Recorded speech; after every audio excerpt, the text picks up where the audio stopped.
Hello friends, मार्गदर्शन competition classes में आपका स्वागत है।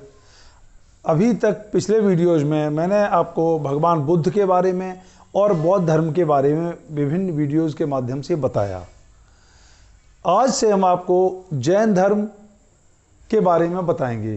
देखिए, जैन धर्म के संस्थापक के बारे में जो समाज में आम तौर पर एक भ्रांति है कि जैन धर्म के संस्थापक महावीर स्वामी थे, जबकि वास्तविकता ये है कि जैन धर्म बहुत प्राचीन है। जिस तरह से हिंदू धर्म विश्व का प्राचीनतम धर्म है, इसी प्रकार से जैन धर्म भी हिंदू धर्म की भांति ही, हिंदू धर्म के समानांतर ही भारत की सनातन परंपरा में प्राचीनतम धर्म है, विश्व का प्राचीनतम धर्म है।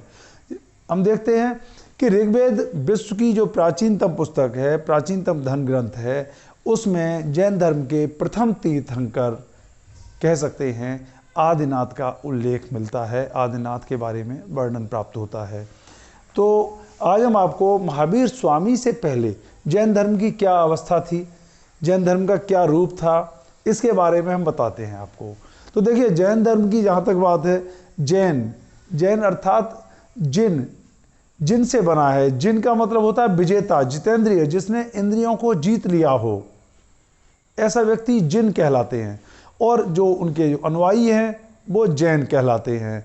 तो हम देखते हैं जैन महात्मा जो हैं वो निर्ग्रंथ बोले जाते हैं। निर्ग्रंथ अर्थात बंधन रहित, किसी भी प्रकार का सांसारिक बंधन से वो मुक्त होते हैं, इसलिए निर्ग्रंथ कहलाते हैं। तो हम देखते हैं जैन धर्म में जो तीर्थंकरों की संख्या है वो 24 है। जैन धर्म में तीर्थंकर जिन्हें संस्थापक कह सकते हैं 24 हैं। उनमें पहले प्रथम तीर्थंकर जो हैं भगवान ऋषभदेव हैं, उन्हें ही आदिनाथ के नाम से जाना जाता है। और अंतिम तीर्थंकर जो हैं महावीर स्वामी हैं, जिन्हें अधिकांश लोग जानते हैं। तो हम देखते हैं पहले तीर्थंकर ऋषभदेव हैं, और इसके बाद हम करते हैं 23वें तीर्थंकर जो हैं वो पार्श्वनाथ हैं। 22वें तीर्थंकर की बात करें तो अरिष्टनेमी हैं, और 24वें महावीर स्वामी हैं। तो इनके बारे में हम बताते हैं आपको। तो जैन धर्म की जहाँ तक बात है तीर्थंकर की अगर हम बात करते हैं तो हम देखते हैं तीर्थ का जो शाब्दिक अर्थ होता है वो है नियम, और कर उन नियमों को करने वाला या बनाने वाला। कौन से नियम? वे नियम जो मनुष्य को, मानव को भव सागर से पार उतार दें। ऐसे नियम, ऐसे उपनियम तीर्थ कहलाते हैं। और उन तीर्थों को निर्मित करने वाले, बनाने वाले तीर्थंकर कहलाते हैं। तो इस प्रकार हम देखते हैं जैन धर्म के 24 तीर्थंकर हैं। प्रथम तीर्थंकर की हम बात करते हैं तो प्रथम तीर्थंकर भगवान आदिनाथ हैं, ऋषभदेव जिनका नाम है। ऋग्वेद में इनके बारे में उल्लेख मिलता है। ऋग्वेद में इनके बारे में ज्ञात होता है कि ये राजा थे, और इनके ही पुत्र भरत, इन्होंने अपना राज्यपाट त्याग कर, अपने पुत्र भरत के पक्ष में त्याग कर यति बन गए थे, ये सन्यासी बन गए थे। तो हम देखते हैं इनके बारे में जो पौराणिक कथाओं में उल्लेख मिलता है, ऐसा उल्लेख मिलता है इनके पुत्र भरत के नाम पर ही भारत का नाम भारतवर्ष पड़ा। इस तरह की पौराणिक कथाएं ज्ञात होती हैं। और आदिनाथ को वायु पुराण, विष्णु पुराण, भागवत पुराण में नारायण का अवतार कहा गया है। जो जैन धर्म के प्रथम तीर्थंकर हैं वो ऋग्वेद में उन्हें, और इसके अलावा वायु पुराण, विष्णु पुराण और भागवत पुराण में, ऋग्वेद में उनका उल्लेख मिलता है, और इन पुराणों में उन्हें नारायण का अवतार कहा गया है। अब हम बात करते हैं 22वें तीर्थंकर का भी ऋग्वेद में उल्लेख मिलता है, अरिष्टनेमी का। इसके बाद हम देखते हैं 23वें तीर्थंकर। देखिए, 24 तीर्थंकर का भी उल्लेख है, लेकिन उनके बारे में जो वर्णन है वो कम ज्ञात होते हैं आमतौर पर। तो हम देखते हैं 23वें तीर्थंकर पार्श्वनाथ, ये 23वें तीर्थंकर थे, और इनका जो समय है महावीर स्वामी से 250 वर्ष पूर्व हुए हैं। अर्थात हम कह सकते हैं 8th सेंचुरी BC, 8वीं शताब्दी ईसा पूर्व में इनका समय रहा है। और इन्हें जैन ग्रंथों में इनके बारे में जो बताया गया है, इनके जो अनुयायी थे वो निर्ग्रंथ कहलाते थे। 30 वर्ष की आयु में इन्होंने संन्यास ले लिया। इनके जो पिता थे काशीराज थे, काशीराज अश्वसेन के ये पुत्र हैं, और 30 वर्ष की उम्र में इन्होंने गृह त्याग दिया है, संन्यास को धारण किया है, और 83 दिन की कि घोर तपस्या के बाद संवेद शिखर पर, संवेद पर्वत पर इन्हें ज्ञान प्राप्त होता है। और हम देखते हैं फिर निरंतर 100 वर्ष की आयु तक ये अपने धर्म का प्रचार और प्रसार करते रहते हैं, मानव जाति के कल्याणार्थ ये उपदेश देते रहते हैं। और अंत में पार्श्वनाथ की पहाड़ी के नाम से, बिहार में जो पहाड़ी प्रसिद्ध है इन्हीं के नाम से पारसनाथ की पहाड़ी बोली जाती है अपभ्रंश में, उस पहाड़ी पर इनका निर्वाण हो जाता है। तो हम देखते हैं कि जो पार्श्वनाथ थे इन्होंने सही मायने में संघ की स्थापना की है। इनके द्वारा कई उल्लेखनीय काम किए गए हैं। एक तो इन्होंने जनसाधारण के लिए अहिंसा पर बल दिया है और धर्म के प्रचार के लिए संघ की स्थापना की है। संघ अर्थात गढ़, इन्होंने 4 संघ में विभक्त किया है निर्ग्रंथों को।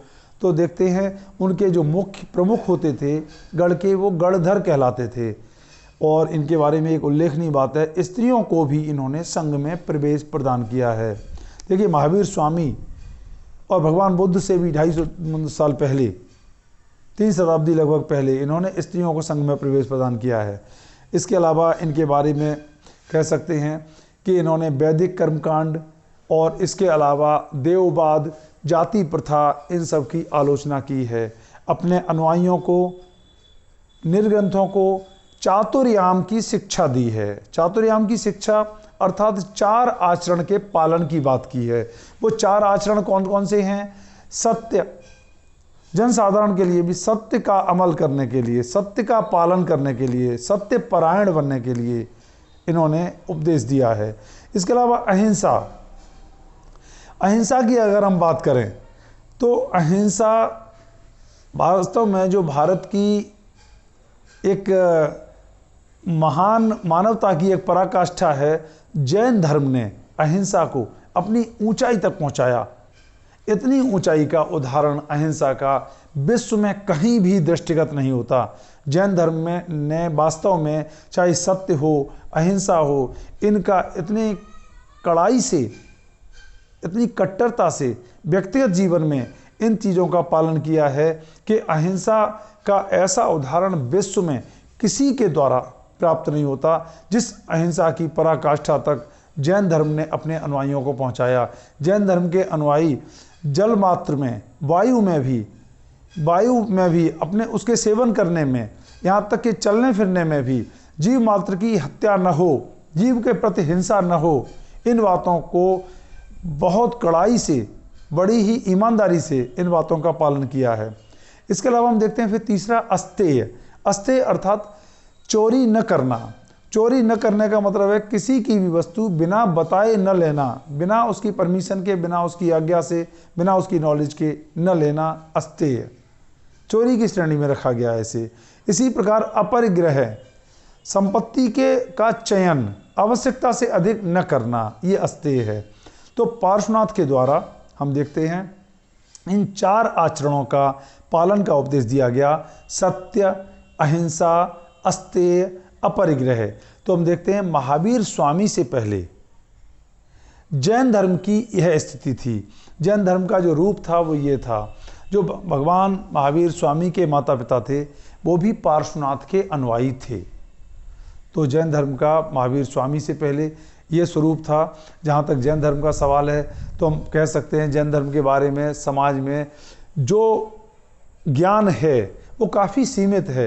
अगर जैन धर्म के ज्ञान की बात करें, जैन धर्म को समझने के लिए जैन धर्म के तीर्थंकरों को समझना आवश्यक है। जैन धर्म के तीर्थंकरों का अगर हम जीवन परिचय लेते हैं, जीवन परिचय देखते हैं, उनके जीवन के बारे में अध्ययन करते हैं, तो इस धर्म की नैतिकता, इस धर्म की ईमानदारी, इस धर्म की अहिंसा के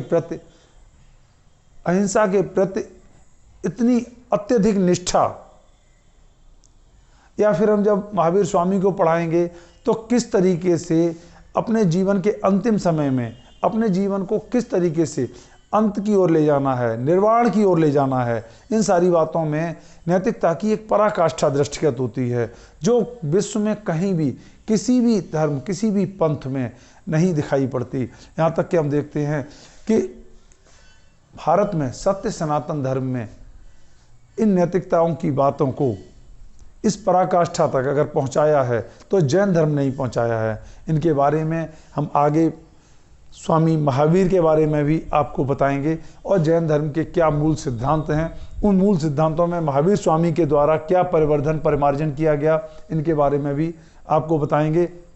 जैन धर्म के प्रमुख संप्रदाय कौन कौन से हैं, उनमें क्या समानताएं हैं, क्या भिन्नताएं हैं, इन सब के बारे में भी हम आपको बताएंगे। और आप मेरे इस मार्गदर्शन कंपटीशन क्लासेस चैनल को सब्सक्राइब करें, मेरे इस वीडियो को और पिछले वीडियोज को लाइक और शेयर करें। आपको आगे महावीर स्वामी के बारे में भी जैन धर्म पर वीडियो प्राप्त होगा। तब तक के लिए धन्यवाद।